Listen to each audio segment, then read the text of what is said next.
तो स्टूडेंट्स आ गए हम लोग प्रकीर्ण प्रसंग्रह 1 के वीडियो पार्ट 3 में। तो आज हम लोग क्वेश्चन नंबर 7 करने वाले हैं और क्वेश्चन नंबर 7 के कितने क्वेश्चन कर सकते हैं देखते हैं।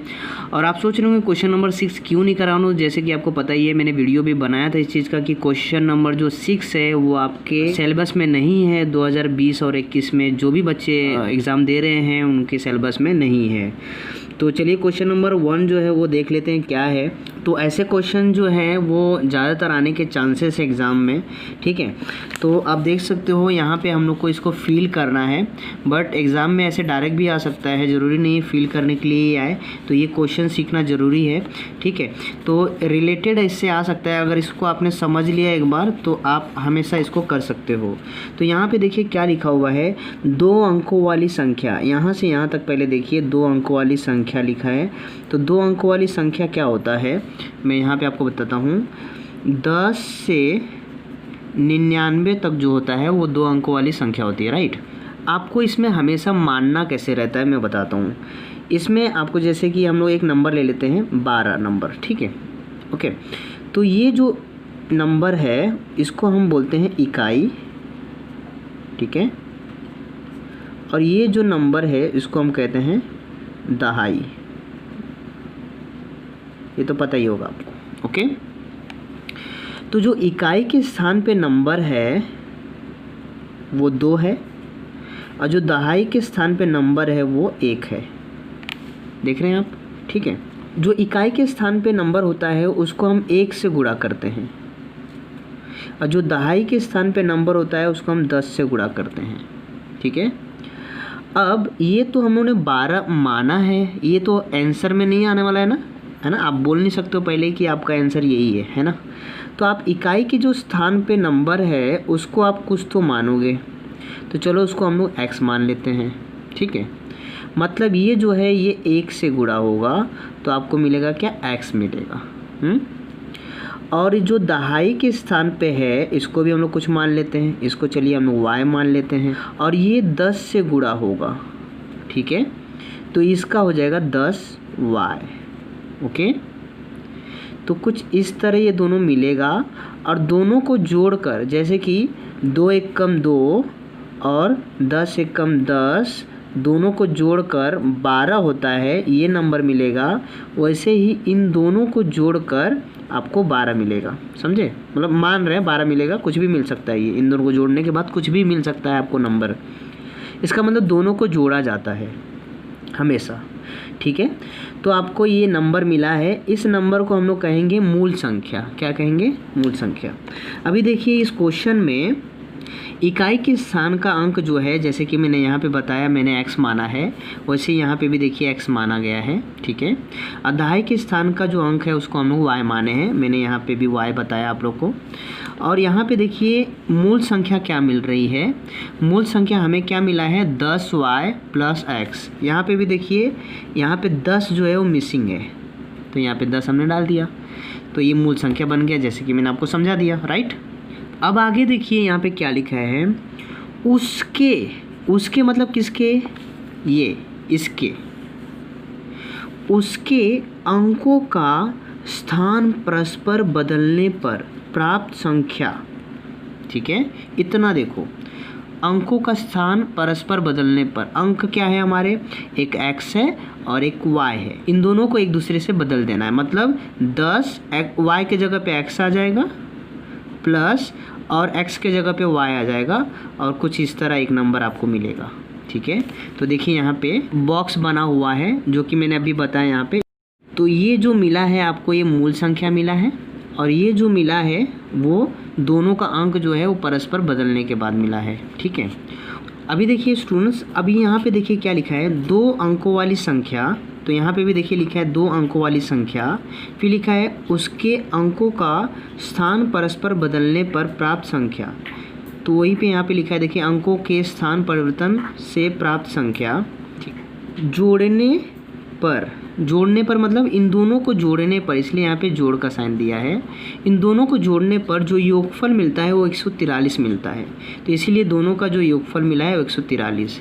योगफल क्या होता है? योगफल मतलब होता है जब दो या दो से अधिक नंबरों को हम जब जोड़ते हैं और जो नंबर मिलता है जोड़कर उसे ही हम लोग योगफल कहते हैं। ठीक है, तो इसका मतलब 2 अंकों वाली संख्या और जो अंकों का हम लोगों ने परस्पर स्थान बदला था उन दोनों को जब हम जोड़ेंगे तो हमें 143 मिलेगा। ठीक है, तो यहाँ तक तो समझ में आ गया। ये जो भी हमें मिल चुका है अब इसको सॉल्व करते हैं। 2 अंकों वाली संख्या, 2 अंकों वाली संख्या क्या है हमारी? ये है, राइट। और अंकों के स्थान परिवर्तन बदलने पर प्राप्त संख्या क्या है? ये है। ठीक है, और यहाँ पे पहले से दिया हुआ है 10x + y। ये किसका है? ये इसका है। ठीक है, थोड़ा सा ये लोगों ने घुमा दिया है, इसको यहाँ पे लिखना चाहिए था, इसको यहाँ पे लिखना चाहिए था तो ज़्यादा सही रहता, क्योंकि क्या नहीं दिया है? 2 अंकों वाली संख्या इधर नहीं दिया है। तो 2 अंकों वाली संख्या क्या है हमारा है 10y + x। यहाँ पे जगह बहुत कम है, मैंने छोटा बॉक्स ले लिया था तो मैं बाहर लिख देता हूँ 10y + x।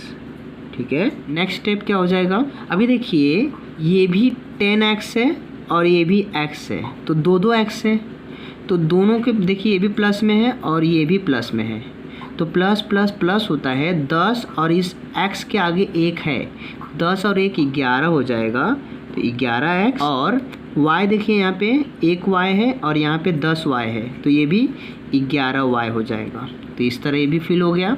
देखिए 11 जो है वो 11 के पड़े में आता है, ये भी 11 के पड़े में आता है और 143 भी 11 के पड़े में आता है, इसीलिए इन तीनों को 11 से भाग दे दिया गया। तो यहाँ पे 11 से भाग देंगे तो 11 एक कम 11, तो यहाँ पे 1 है, 11 एक कम 11, यहाँ पे 1 है। और देखो 11 अगर इसको काटता हूँ मैं तो 11 एक कम 11, बचेगा इधर 3 और 3 33, 11 3 33, तो यहाँ पे 13 मिला आपको। क्लियर है? और समीकरण 1 आपका बन गया।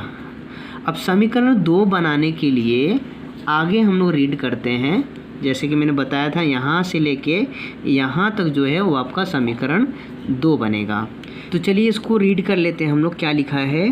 दी गई संख्या के इकाई स्थान का अंक, दी गई संख्या के इकाई स्थान का अंक क्या है हमारा?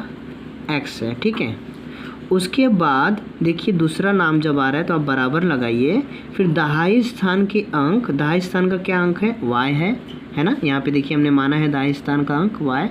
ठीक है, उसके बाद क्या लिखा है? दहाई स्थान के अंक से 3 अधिक है, दहाई स्थान के अंक से 3 अधिक है। देखिए बहुत सारे स्टूडेंट्स को यहाँ पे डाउट हो जाता है क्वेश्चन में क्या लिखा है और हम कर क्या रहे हैं, थोड़ा सा उसका अपोजिट काम कर रहे हैं हम लोग। क्वेश्चन में समझने के लिए अगर देखेंगे आप तो लगेगा कि कुछ और करना है। देखिए ज़रा आपको मैं बताता हूँ, दी गई संख्या के इकाई स्थान का अंक, समझ रहे हैं आप? दी गई संख्या के इकाई स्थान का अंक दहाई स्थान के अंक से 3 अधिक है। समझ रहे हैं आप? इकाई स्थान का जो अंक है वो 3 अधिक है। अब माइंड में आएगा कि अच्छा ये 3 जो है वो x के साथ जोड़ना है, ऐसा भी माइंड में आ सकता है स्टूडेंट्स। तो मैं यहाँ पे आपको बताना चाहूँगा कि यहाँ पे लिखा है दी गई संख्या के इकाई स्थान का अंक, जो इकाई स्थान का अंक है वो दहाई स्थान के अंक से 3 अधिक है। मतलब ये जो अंक है वो इससे 3 अधिक है, बड़ा है। तो इन दोनों के बीच में बराबर का साइन है और ये 3 अधिक है, तो जब दोनों को बराबर करना है इसीलिए ये जो 3 हम लोगों ने प्लस किया है वो इधर करना है हमें। समझ रहे हैं? पहले से क्वेश्चन में तो बोला है कि ये अधिक है, अगर मैं इधर ही अब मैं जोड़ दूँ 3 तो और अधिक हो जाएगा ये तो फिर दोनों को बराबर कैसे माना जाएगा? समझ रहे हैं आप? तो दोनों को बराबर करने के लिए x को अधिक बता रहा है ना 3, इसीलिए वो जो 3 है वो इधर जोड़ना है ना कि इधर जोड़ना है। क्लियर हो रहा है? ठीक है, अभी देखिए ये तो हो गया। अभी इसका क्या कर सकते हो आप x और ये y को जब इधर लेके जाएंगे तो -y = 3, ये समीकरण बन जाएगा आपका, समीकरण 2 बन जाएगा। क्लियर है? तो चलिए देखते हैं यहाँ पे आ जाइए। देखिए पहले से सब कुछ दिया हुआ है। देखिए इकाई स्थान का अंक पहले से दिया हुआ है जो कि मैंने x लिख दिया है यहाँ पे। ठीक है, दहाई स्थान का अंक क्या है? y है, यहाँ पे y लिख दीजिए। और फिर जब इसको यहाँ पे लेके जाएंगे तो यही आपको मिलेगा, मैंने यहाँ पे आपको बना के दिखाया था, राइट। तो ये हमारा समीकरण 2 बन गया। तो देखिए यहाँ पे 1 और 2 को जोड़ा गया है, ठीक है। तो समीकरण 1 और 2 को जोड़ने पर अभी यहाँ पे डायरेक्ट सॉल्यूशन दिया है, तो हम लोग एक काम करते हैं, यहाँ पे सॉल्व करते हैं हम लोग। तो समीकरण 1 और 2 में लिख लेता हूँ। समीकरण 1 क्या है हमारा, x + y = 13, और समीकरण 2 है हमारे पास, कहाँ है, x - y = 3, x - y = 3, ठीक है। तो जोड़ रहे हैं तो जोड़ का साइन दिखाएंगे, और जोड़ते समय साइन कोई चेंज नहीं होता नीचे का। देखिए ये दोनों प्लस में है तो ये हो जाएगा 16, और देखिए प्लस माइनस तो कट जाएगा, और ये यहाँ पे 1 है, यहाँ पे 1 है, तो 2x हो जाएगा, ठीक है। तो x = 16, और ये 2 जो इधर आएगा तो हर में जाएगा, 2 1 कम 2, 2 2 8 16, तो x = 8। x का आंसर जो आया है वो 8 आया है। अभी यहाँ पे देखते हैं क्या क्या फिल करने के लिए बोला है हमें। ये वाला आपको दिख रहा है कहीं पे, देखिए ये सेम टू सेम ये वाला आपको यहाँ पे दिख रहा है, ये वाला, तो यहाँ पे मतलब 16 आएगा, ठीक है। नेक्स्ट, अब इन दोनों को सॉल्व करेंगे तो 8 आएगा, ऑलरेडी 8 दिया हुआ है हमको आंसर, ठीक है। अब जो x का मान है 8, यहाँ पे देखिए रखा हुआ है पहले से, तो x का मान तो रखा हुआ है और यहाँ पे भी रख दिया है, और यहाँ पे क्या आएगा, यहाँ पे y आएगा आपको, ठीक है, y भर दो।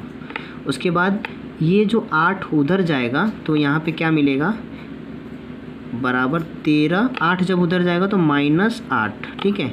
और दोनों को जब माइनस करेंगे तो 13 में से 8 जाएगा तो बचेगा 5, तो आंसर मिला है हमें 5। और बड़े नंबर का साइन लगा दीजिए, ठीक है। जब भी हम प्लस माइनस करेंगे बड़े नंबर का साइन लगा देंगे, तो यहाँ पे ये आ गया।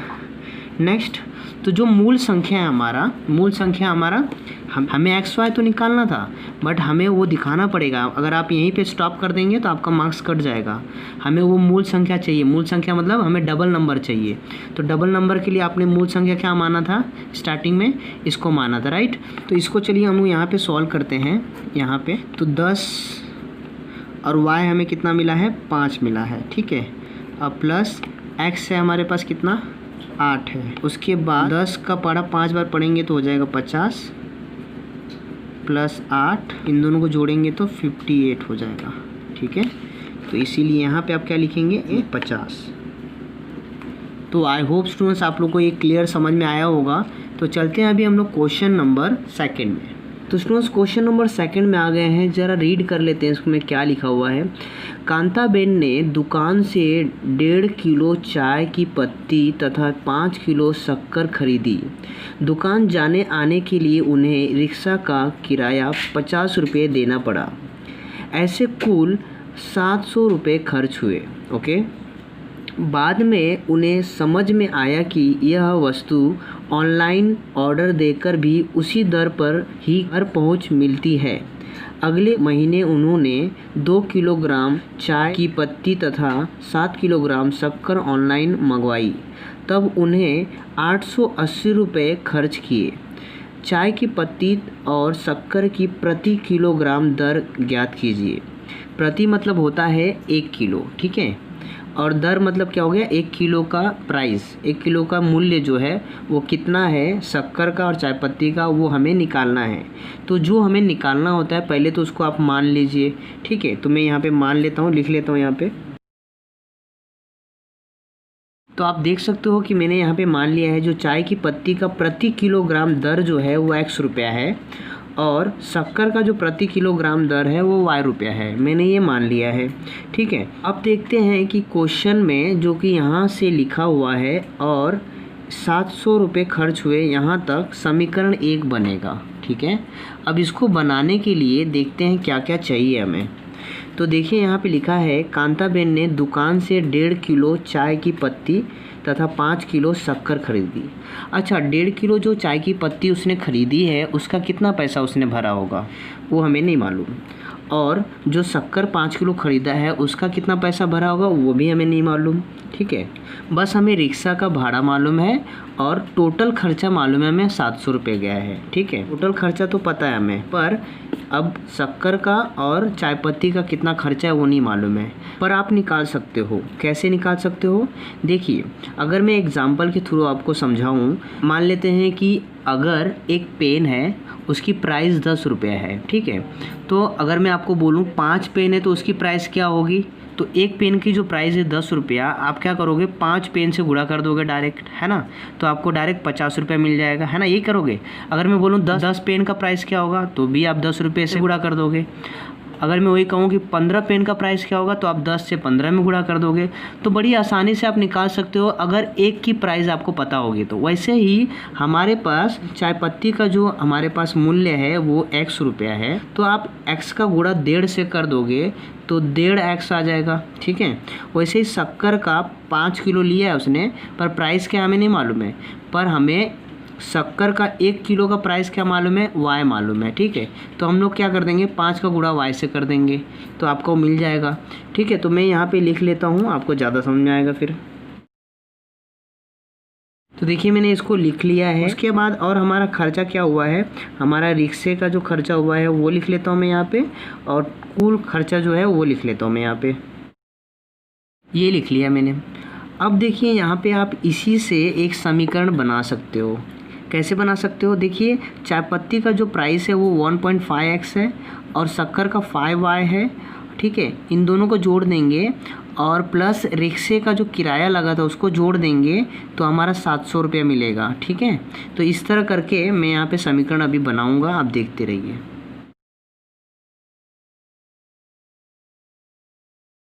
तो देखिए अभी इसका यहाँ पे हम लोगों ने मान निकाला हुआ है रुपए में, तो 1.5x है प्लस इसका क्या है 5y है, ठीक है, प्लस रिक्शे का भाड़ा कितना गया है 50 रुपया गया है, बराबर कुल खर्चा कितना है 700 रुपया है, ठीक है। अभी इसको सॉल्व करेंगे तो हमारा समीकरण बन जाएगा 1.5x plus 5y equals to 700, और ये 50 जो है वो उस साइड जाएगा दायां पक्ष में, क्योंकि इसमें XY नहीं है ना, तो जो विदाउट XY होता है उसको हम लोग दायां पक्ष में रखते हैं, तो जब वहाँ जाएगा तो -50 हो जाएगा। Next step 1.5x plus 5y equals to, minus करेंगे तो कितना आएगा 650, ठीक है। ये समीकरण बना आपका 1, ओके। तो आपने देखा समीकरण 1 हमने कैसे बनाया।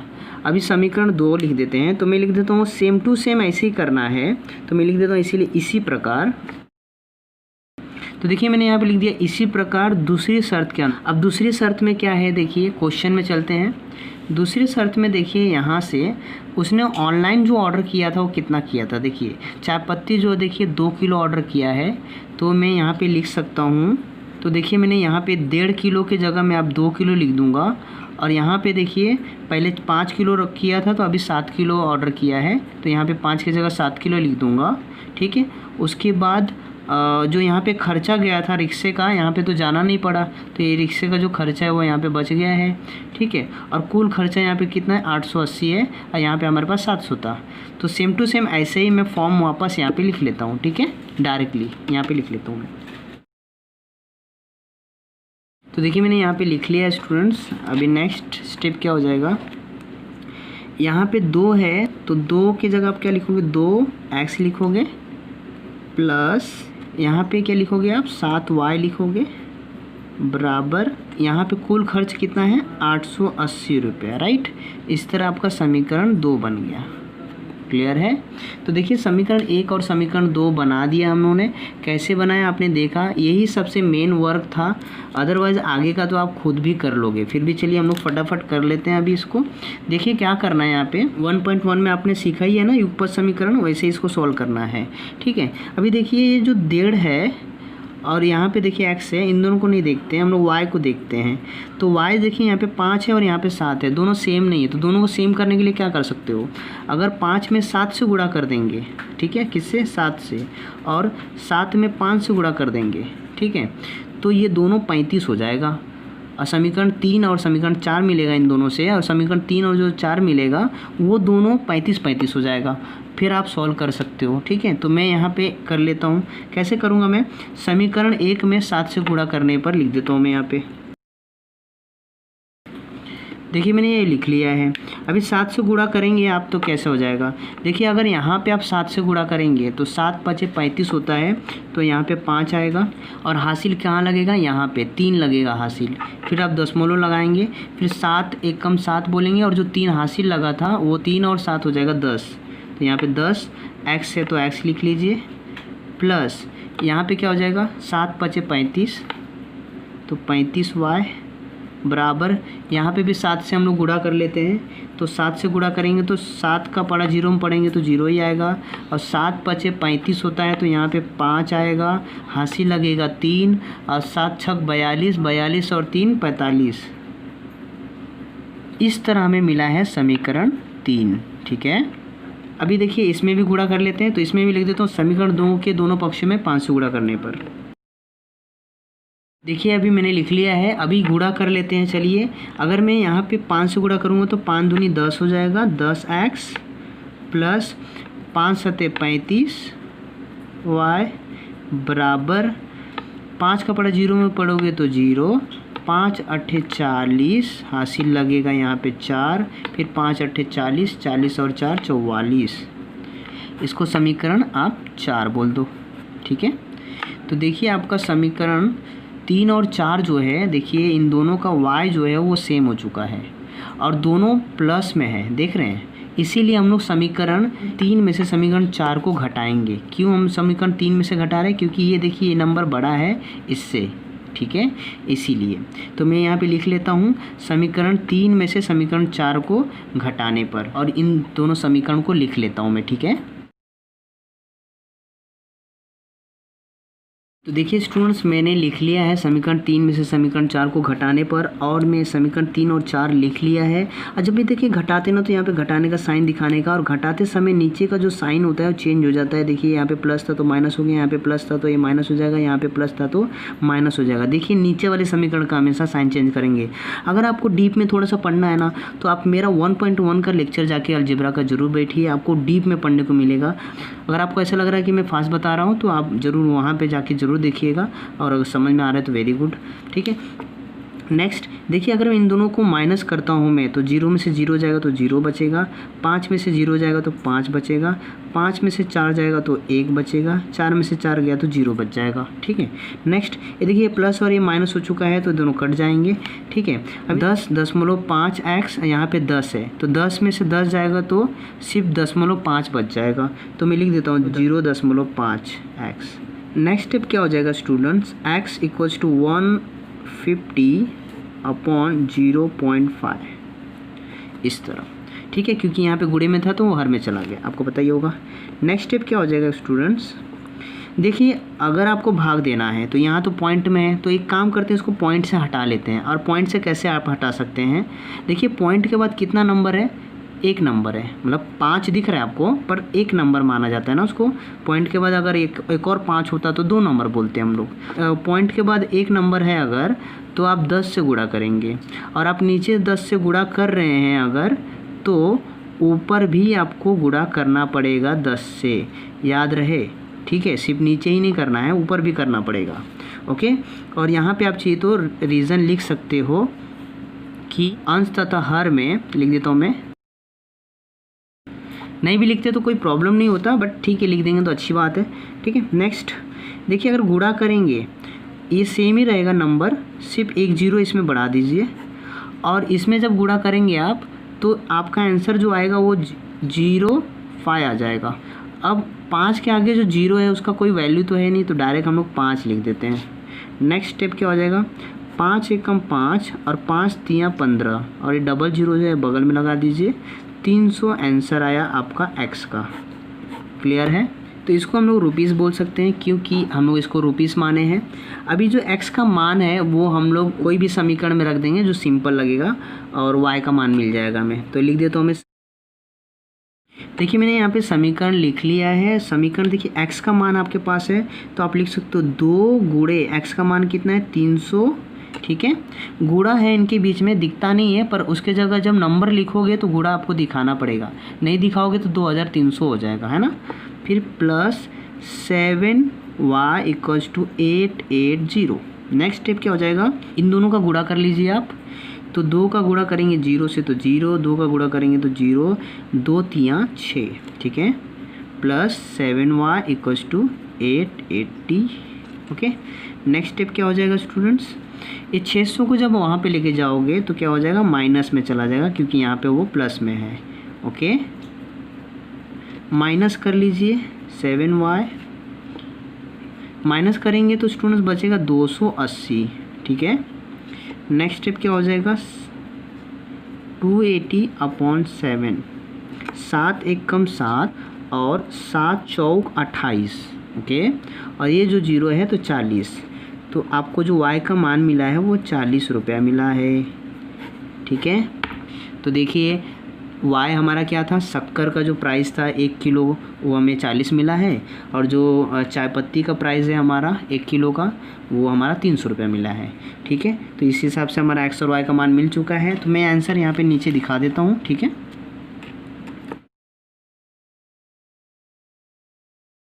तो स्टूडेंट्स वापस से आप ये सॉल्यूशन देख लीजिए, ये अपना सॉल्यूशन था पूरा, कैसे हम लोगों ने किया है देख सकते हो।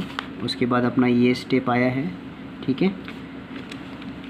तो आई होप ये आप लोगों को समझ में आया होगा, प्रैक्टिस करेंगे तो क्लियर हो जाएगा स्टूडेंट्स। अभी करते हैं क्वेश्चन नंबर 3।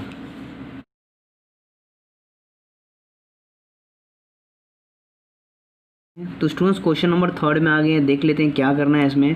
तो देखिए यहाँ पे क्वेश्चन में ऑलरेडी लिखा हुआ है, जो अनुष्का के पास 100 रुपये की नोट है वो x है, तथा 50 रुपये के नोट जो है वो y हैं।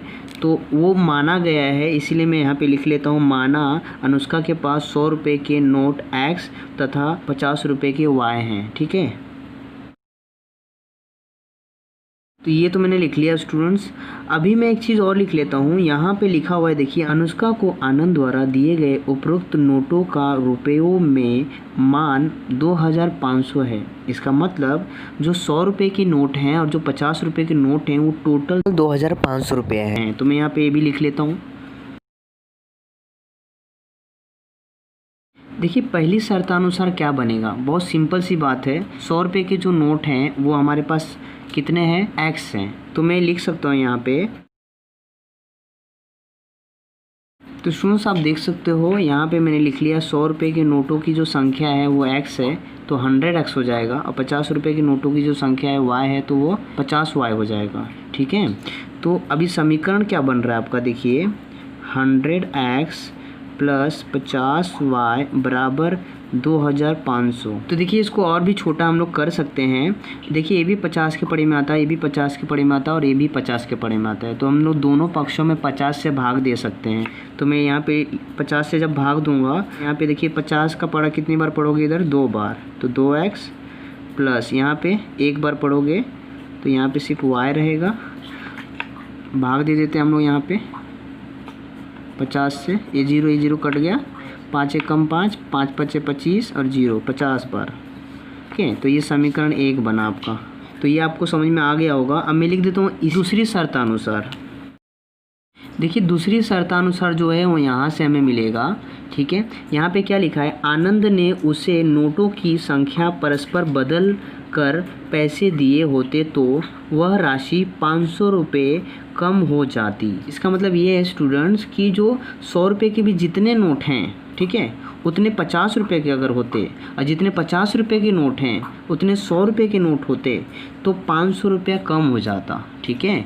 समझ रहे हैं आप, इस तरह यहाँ पे बोला गया है। अब समीकरण कैसे बनेगा वो हम देखते हैं। तो ये पहले सेंटेंस जो बोला है वो लिख लेता हूँ मैं यहाँ पे, फिर समीकरण बनाता हूँ, ठीक है। तो स्टूडेंट्स मैंने यहाँ पे जो सेंटेंस बोला था वो लिख लिया है मैंने। अभी समीकरण कैसे बनेगा स्टूडेंट्स, देखिए जैसे कि मैंने बताया कि अदला बदली करना है, ठीक है। आपको क्या कर देना है, 100x के जगह पे आप y लिख दीजिए प्लस, ठीक है। उसके बाद यहाँ पे जो 50 लिखिए और y के जगह पे आप x लिख दीजिए बराबर, यहाँ पे देखिए बोला है सेंटेंस में बोला है कि जो 2500 रुपये है ना, तो आप 500 रुपये कम कर दीजिए, तो कितना हो जाएगा, 2000 हो जाएगा। क्या आप इसको भी छोटा कर सकते हो, जी हाँ, इसको भी हम लोग भाग दे सकते हैं। अच्छा हम लोग यहाँ पे रीज़न नहीं लिखा था ना, यहाँ पे हम लोग रीज़न लिख लेते हैं। रीज़न क्या लिखोगे आप, दोनों पक्षों में 50 से भाग देने पर। यहाँ पे भी देखिए 50 से भाग दोगे तो क्या हो जाएगा, 2y प्लस x बराबर, भाग दे दीजिए, ये 0 कटा, 5 एकम 5, 5 चौक 20, 40, तो यहाँ पे 40 आ जाएगा। ये देखिए प्रॉपर नहीं है, आप इसको घुमा लीजिए, तो ये x यहाँ पे चला जाएगा प्लस 2y बराबर 40। ये आपका प्रॉपर बन गया समीकरण 2, ओके। देखिए जब हम यहीं से यहीं घुमाते हैं तो साइन चेंज नहीं किया जाता है स्टूडेंट्स, ठीक है। अगर हम बराबर जो है दिख रहा है, अगर यहाँ से वहाँ लेके जाते या वहाँ से यहाँ लेके आते तब साइन चेंज करते। तो मैंने अभी फ़िलहाल ये एक्स यहाँ रखा, वाई यहाँ रखा, तो उसमें साइन मत चेंज कर देना, जो साइन था वही है, ठीक है। यहाँ पे भी हम लोग रीज़न लिख लेते हैं स्टूडेंट्स, दोनों पक्षों में 50 से भाग देने पर। ओके स्टूडेंट्स, यहाँ पे देखिए दो समीकरण हमें मिल चुका है स्टूडेंट्स। अब बहुत इजीली हम लोग इसको सॉल्व कर सकते हैं, बट देखिए ना ही x सेम है ना ही y सेम है। तो सेम करने के लिए आप क्या कर सकते हो, आप गुणा कर सकते हो। तो एक काम करते हैं, हम लोग समीकरण 2 में 2 से गुणा कर लेते हैं, क्योंकि 2 है तो यहाँ पे भी अगर हम 2 से गुणा कर लेंगे तो यहाँ पे भी 2 आ जाएगा, समीकरण 3 बन जाएगा, ठीक है। तो मैं लिख लेता हूँ यहाँ पे समीकरण 2 के दोनों पक्षों में 2 से गुणा करने पर। देखिए यहाँ पे 2 से गुणा जब करेंगे आप तो 2x हो जाएगा प्लस 2 दूनी 4y हो जाएगा, और यहाँ पे 2 चौक 8 80 हो जाएगा यहाँ पे, और समीकरण 3 बनेगा स्टूडेंट्स। और समीकरण जो 1 है और जो समीकरण 3 है उसका x देखिए सेम हो चुका है और दोनों का साइन प्लस है स्टूडेंट्स। तो हम लोग क्या करेंगे, समीकरण 3 जो है बड़ा है, इससे पता चल रहा है, तो समीकरण 3 में से समीकरण 1 को घटा लेते हैं स्टूडेंट्स। क्यों घटा रहे हैं, क्योंकि दोनों का साइन क्या है, सेम है, ठीक है। तो मैं यहाँ पे लिख लेता हूँ समीकरण 3 में से समीकरण 1 को घटाने पर 80 में से 50 जाएगा तो 30 बचेगा। यहाँ पे देखिए प्लस माइनस माइनस, 4 में से स्टूडेंट्स यहाँ पे 1 है तो 1 जाएगा तो 3y हो जाएगा यहाँ पे, और यहाँ पे एक दोनों कट जाने वाले हैं, ठीक है स्टूडेंट्स। अभी नेक्स्ट जो है स्टेप हम लोग नेक्स्ट पेज पे ले लेते हैं। तो नेक्स्ट स्टेप स्टूडेंट्स क्या हो जाएगा, y = 30 और 3 जब इधर जाएगा तो अपॉन में चला जाएगा, ठीक है, बट्टे में। y = 3 1 जा 3, 3 1 जा 3 और ये 0 10, तो y आपको क्या मिला, 10 मिला स्टूडेंट्स, ठीक है। अब y का जो मान है कोई भी समीकरण में रख दीजिए, तो जो सिंपल लगेगा वो समीकरण में हम लोग रख लेते हैं। तो अपना जो समीकरण 1 या 2 दोनों में रख सकते हैं, ठीक है। तो समीकरण 2 में रख लेते हैं स्टूडेंट्स। तो x भी मिल गया स्टूडेंट्स और हमें y भी मिल गया। इसका मतलब x हमने किसको माना था, 100 रुपये के नोट के, मतलब हमारे पास जो 100 रुपये का नोट है वो कितना है स्टूडेंट्स, 100 रुपये का जो नोट है स्टूडेंट्स वो हमारे पास 20 है, और जो 50 रुपये के नोट आए हैं वो कितने हैं, 10 है, ठीक है। यहाँ पे भी हम लोग लास्ट में चाहिए तो लिख देते हैं आंसर। तो देख सकते हो स्टूडेंट्स ये हमारा 3rd क्वेश्चन था जो कि हमारा कंप्लीट हो गया, बहुत स्मूथली हम लोगों ने किया है। तो आई होप आप लोग को ये समझ में आया होगा, ठीक है। तो अभी नेक्स्ट वीडियो में मिलेंगे स्टूडेंट्स हम लोग, और नेक्स्ट वीडियो में जो बचे हुए 3 क्वेश्चन है वो करने वाले हैं। तब तक के लिए अपना आप ख्याल रखना, अपने पेरेंट्स का ख्याल रखना। वंदे मातरम।